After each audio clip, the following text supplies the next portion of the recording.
हरे कृष्णा, राधे राधे भक्तों, बहुत बहुत स्वागत है आप सभी का हमारे चैनल में। तो आज की इस वीडियो में हम बात करेंगे कि जिन लोगों के घर में प्याज लहसुन खाया जाता है वह ठाकुर जी की सेवा कैसे करें। साथ ही हम जो ठाकुर जी को भोग लगाते हैं, और अगर आपके घर में प्याज लहसुन खाया या बनाया जाता है, बाद में उस भोग का हमें क्या करना चाहिए।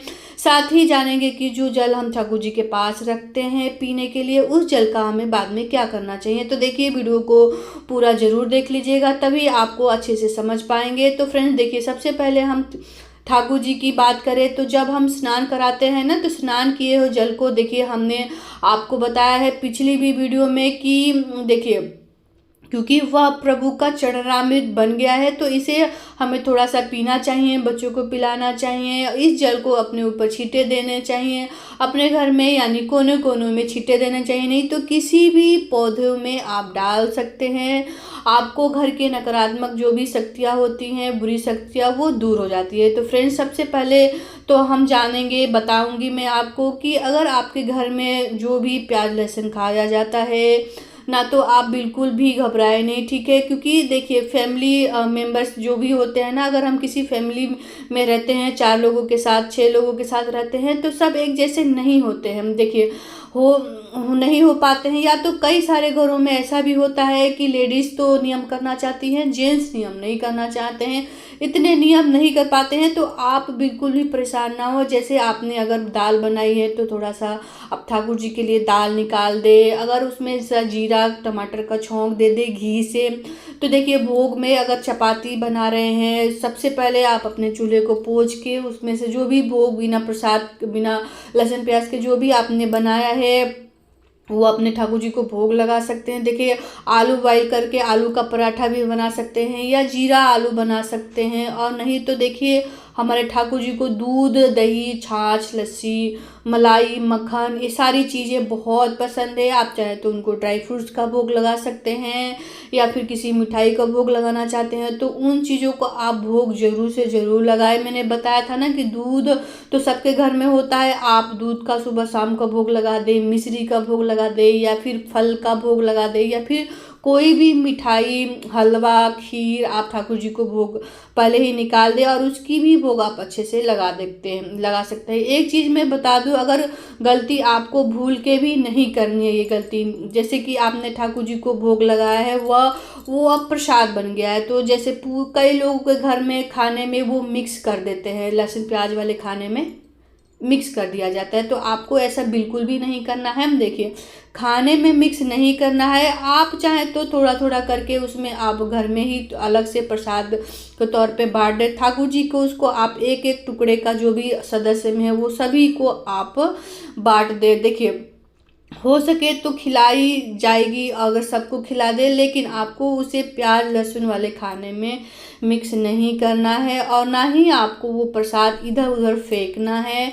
अगर आपसे नहीं खाया जाता है, प्याज लहसुन खा लिए हैं, तो आप उसको ढक दे, अगले दिन उसको ग्रहण कर लेंगे। देखिए, कई बार भक्त जो होते हैं ना, वो पूछते हैं मुझसे कि दीदी हमने भोग लगाया था, उसके कितने देर तक ठाकुर जी के पास रखना चाहिए। देखिए, ठाकुर जी की जो होती है ना भक्ति, वो जो भोग लगाते हैं ना, वो दृष्टि भोग लगाते हैं। तो जो भी आपने ड्राई फ्रूट्स जो भी चीज़ें रखी है, जैसे ड्राई फ्रूट्स रखा हो, मिश्री रखी हो, चाहे तो आप उसके पास रहने दे, तो फल रखने दे। बस ध्यान इस बात का रखें कि वो कटे हुए फल जो भी है ना, आप वो सभी को प्रसाद के तौर पे बांट दें। जो भी आपने साबुत फल उनको भोग लगाया है वो आप रख सकते हैं। तो देखिए, इस तरह से अपने लड्डू गोपाल की ठाकुर जी की आप अच्छे से सेवा कर सकते हैं।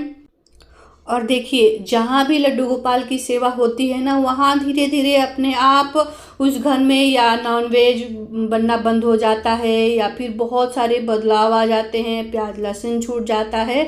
तो आप देखेंगे कि सभी लोग धीरे धीरे जो भी खाते होंगे वो त्याग करते चले जाएंगे, क्योंकि हमारे ठाकुर जी है ना, ऐसे जहाँ पर भी अगर ठाकुर जी की पूजा आराधना की जाती है, उनकी सेवा की जाती है, उसे जिससे ठाकुर जी की कृपा बरसती है ना, वो धीरे धीरे वहाँ का घर जो भी होता है वो पवित्र हो जाता है। तो फ्रेंड्स, अब हम बात करेंगे कि हमने जल रखते हैं ना ठाकुर जी के पास, उस जल में हमें क्या करना चाहिए। देखिए कई सारे भक्त क्या करते हैं ना कि उस जल का उठा कर किसी गमले में डाल देते हैं या फिर इधर उधर डाल देते हैं। तो देखिए डालना तो चाहिए, ठीक है डाल देते हैं, पर ये देखना चाहिए ना कि हमें वहाँ पैर ना लगाए या फिर वहाँ कहीं गंदगी ना हो। हमेशा देखिए अगर आपको नहीं रखा पिया जाता है, वो जल ग्रहण नहीं किया जाता है, तो आप उसको अच्छे से कहीं पे ढक के रख दें, बाद में उसको पी सकते हैं। तो देखिए पीने के पानी में भी पिला के पी सकते हैं उसको। और जो भी रोटी वोटी बनाते हैं आप अपने लड्डू गोपाल को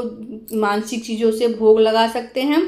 और मानसिक स्थिति में अच्छे रहेंगे तो क्या गलत काम आपसे नहीं होंगे? नहीं, कोई भी गलत काम नहीं होगा। ठाकुर जी की कृपा होगी तो आपसे सब कुछ अच्छा होगा। देखिए ठाकुर जी का जो हम भोग लगाते हैं या फिर ठाकुर जी की जो हमारे पे कृपा होती है ना, वो बहुत ही अनोखी होती है। हमारे लड्डू गोपाल जो होते हैं ना, बहुत ही लीलाधर है, उनकी जो लीलाएं हो ना वो अनोखी होती है। तो इस तरह अपने लड्डू गोपाल की सेवा आप बहुत ही सरल पूजा से कर सकते हैं। अगर आपके घर में प्याज लहसुन खाया जाता है या फिर जेंट्स मांस मदिरा का उपयोग करते हैं, उस स्थिति में भी आप शुद्ध मन से ठाकुर जी को भोग लगाएं। अच्छे से उनको सिर्फ दूध का, जल का, मिश्री का, फल का, मिठाई का, घर में मीठी चीज़ों का भोग लगा सकते हैं। ऐसा नहीं है कि लड्डू गोपाल को आप खाने का ही भोग लगाए। इन सभी चीज़ों से परे रख के भी लड्डू गोपाल की बहुत ही सरल पूजा विधि आप कर सकते हैं। तो आशा करती हूँ कि मेरी वीडियो आपको बहुत ही हेल्पफुल लगी होगी, वीडियो पसंद आई होगी। तो वीडियो को लाइक कीजिएगा, चैनल पर नए हैं तो चैनल को सब्सक्राइब करिएगा और कमेंट बॉक्स में हमेशा की तरह राधे राधे जरूर लिखिएगा। तो मिलती हूँ दूसरी वीडियो में, तब तक जय श्री कृष्णा, राधे राधे आप सभी।